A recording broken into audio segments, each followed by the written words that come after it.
نبی کریم صلی اللہ علیہ وسلم کو اللہ نے بڑی ہی شانیں عطا فرمائی، بڑی عظمتیں عطا فرمائی۔ کہتے ہیں جی حضور کی تعلیمات زیادہ بیان ہونی چاہیے، نبی پاک کی شان بیان کرنے کا کیا معنی ہوا؟ یہ میلاد کا جلسہ، معراج کی محفل، حضور کی عظمتیں، شانیں، یہ کیوں بیان ہوتی ہیں؟ سوال یہ ہے ان دوستوں سے کہ اللہ کریم نے قرآن مجید میں فرمایا کہ انا اعطیناک الکوثر، محبوب بے شک ہم نے آپ کو خیر کثیر عطا فرمائی، دی ہے اللہ نے، دی ہے اپنے نبی کریم کو۔ یا اللہ تو دینے والا ہے، رسول لینے والے ہیں، ہمیں کیوں بتا رہا ہے؟ اس بات کو سمجھیے گا، اللہ دینے والا ہے، حضور لینے والے ہیں، قرآن میں کیوں ذکر کیا؟ تو رب فرماتا ہے تو میں اس لیے بتا رہا ہوں کہ تم معمولی محبوب کے ماننے والے نہیں، اس محبوب کے ماننے والے ہو جنہیں اللہ نے بڑی ہی خیر کثیر عطا فرمائی۔ وَرَفَعْنَا لَكَ ذِكْرَكَ، اے محبوب ہم نے آپ کے لیے آپ کے ذکر کو بلند کر دیا۔ تو یا اللہ یہ بات تو محبوب سے کہہ لیتا اکیلے میں، ہمیں کیوں بتائی؟ قرآن میں کیوں ذکر ہوا؟ یہ وَرَفَعْنَا لَكَ ذِكْرَكَ میں امت کے لیے کیا ہے؟ تو فرمایا تمہارے لیے یہ ہے کہ تم اس محبوب کے ماننے والے ہو جن کے ساری دنیا میں چرچے۔ اعلیٰ حضرت فرماتے ہیں عرش پہ تازہ چھیڑ چھاڑ، فرش پہ طرفہ دھوم دھام، کان جدھر بھی لگائیے تیری ہی داستان ہے، کان جدھر بھی لگائیے تیری ہی داستان۔ تو نبی کریم علیہ السلام کی عظمتوں کا بیان، حضور کی شانوں کا بیان، نبی پاک کے تذکرے وہ اس لیے ہیں تاکہ امت مسلمہ سر اٹھا کے جیے۔ تو یہ شرمندہ ہو کے جو لوگ باتیں کرتے ہیں نا، معاذ اللہ کمزوری دکھاتے ہیں، یہ اس کمزوری کو دور کرنے کا بہترین علاج یہ ہے کہ ہر گلی میں، ہر کوچے میں، ہر نگر میں میرے مصطفیٰ کی عظمتیں بیان کی جائے۔ ایک زمانے تک یہ جو دہریے قسم کے لوگ تھے نا، عقل کے پجاری، ایک زمانے تک یہ کہا کرتے تھے کہ حضرت سلیمان علیہ السلام کا تخت ہوا میں کیسے اڑتا تھا، 80 من اس کا وزن تھا تو وہ ہوا میں کیسے اڑتا تھا جی؟ کچھ لوگ اس پہ بیٹھے ہوتے تھے پھر بھی وہ ہوا میں اڑتا تھا۔ ہمارے اس زمانے کے علماء اس کا جواب دیتے تھے، وہ تخت جی ہوا میں کیسے اڑتا تھا؟ بڑا اعتراض ہوتا تھا، بڑی اس پر باتیں ہوتی تھیں۔ اب نہیں آپ سنتے ہوں گے کوئی بات، کیوں بھلا؟ اب ہر روز جہاز اڑتا ہے اور اس تخت سے زیادہ وزن لے کے اڑتا ہے، 500 550 سواری ہوتی ہے، ہر سواری کا 2 من وزن بھی ہوتا ہے۔ اور جب پائلٹ اعلان کرتا ہے نا کیبن سے کہ ہم 38,500 فٹ کی بلندی پہ جا رہے ہیں، تو کوئی شخص اعتراض نہیں کرتا۔ اب چھوڑ گئے حضرت سلیمان کے تخت پر اعتراض کرنا، اس لیے کہ سارے اوڑ کے آتے جاتے ہیں۔ اب ذرا ٹھہر گئے ہیں، اب یہ ٹینشن ختم ہو گئی کہ حضرت سلیمان کا تخت کیسے اڑتا تھا۔ پھر ایک نیا اعتراض شروع ہو گیا، الم تر کیف فعل ربک باصحاب الفیل، کہ اتنا چھوٹا سا کنکر اور اتنا چھوٹا سا بابیل اور اتنے بڑے ہاتھی کو کنکر مارے تو اتنے سے کنکر سے ہاتھی کیسے مر جاتا ہے؟ بڑی پریشانی تھی بھئی، کنکر چھوٹا ہاتھی بڑا کیسے مر گیا؟ پھر اللہ نے فضل کیا تو بندوق کی گولی ایجاد ہو گئی، کہنے لگے نہیں پریشر سے لگے تو ہاتھی ماری جاتا ہے۔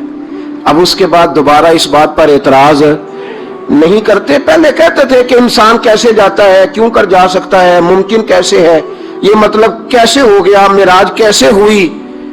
تو پھر ایک بندہ چاند سے تو ہو آیا ہے، اور جس نے وہ بندہ چاند پہ اتارا ہے اس نے کہا ہے کہ یہ آخری منزل نہیں، اس سے آگے بھی انسان جا سکتا ہے۔ تو میرے مصطفیٰ کریم نے فرمایا تم تو اب جانے کی باتیں کرتے ہو نا، جہاں تک میں ہو آیا ہوں تم سوچ بھی نہیں سکتے۔ کوئی رہ فلک ہوتے یار گیا، کوئی جا سدراتے ہار گیا، ایک کالیاں زلفاں والا سی جڑا لنگ عرشاں تو بھی پار گیا۔ فرمایا تم نہیں نہ جا سکتے، تم کچی باتیں، کمزور باتیں۔ اور ایک اور بات میں آپ کو عرض کروں، نبی کریم علیہ السلام کے لیے کام اتنا مشکل نہیں تھا جتنا قوم سمجھتی ہے نا۔ وہ ہمارے اپنے کچھ نادان دوست ہیں، اپنی عقل چھوٹی ہوتی ہے تو وہ اس عقل میں کیا کیا آئے گا، اتنی کچھ چیز ہوتی ہے اس میں اتنا ہی سامان آتا ہے نا۔ تو اپنی عقل چھوٹی ہوتی ہے تو بجائے اس کے کہ وہ ایمان لے آئے اللہ کی حکمتوں پر، وہ عقل کے ترازو پر چھوٹی سی عقل کو پریشان کرتے ہیں۔ چھوٹا سا دماغ ہوتا ہے، ہر وقت ٹینشن میں رہتے ہیں، وہ جی کیسے گئے، کس طرح کر کے گئے۔ تو میں کہتا ہوں نبی کریم کے لیے یہ مسئلہ ہی کوئی نہیں، حضور کے لیے یہ کوئی مسئلہ۔ حضور فرماتے ہیں میں تو اس وقت بھی نبی تھا، یہ ترمذی میں ہے، ترمذی ہے، سیاستہ کی حدیث، یہ سمجھیں، یہ دین ہے، یہ عقیدہ ہے، اس کو سمجھا کریں۔